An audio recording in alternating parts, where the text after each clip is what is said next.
think it's kind of comical how just casually Luke describes the events in our first reading today. He says, in those days, some of the Jews from Antioch and Iconium arrived and won over the crowds. Okay. They stoned Paul and dragged him out of the city, supposing he was dead. But when the disciples gathered around him, he got up and entered the city. Wait, what?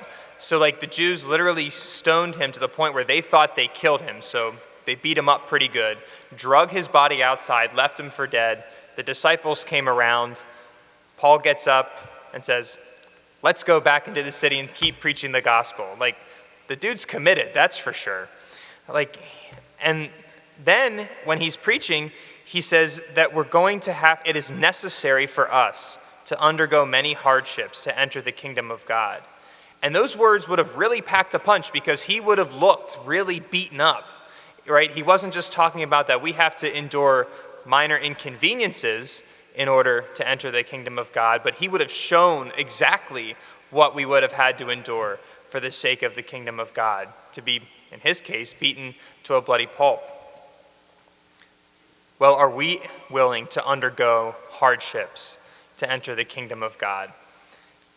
I know myself, and perhaps you as well, it's easy to complain about the little things. And when we think of hardships, in reality, what we're thinking of are minor inconveniences.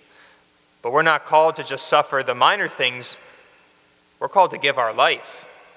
Now, whether that looks like actually being killed for our faith, obviously none of us have done that. We're still here.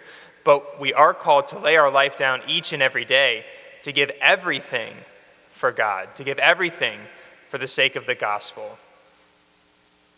Something that we should ask the Lord for the special grace today to recommit ourselves to being all in, to being willing to endure whatever crosses are sent our way, to embrace them because the Lord is with us as we embrace them. And so let us ask the Lord for that grace today, to be recommitted, to embrace our cross, and to endure all things for the sake of the kingdom of God.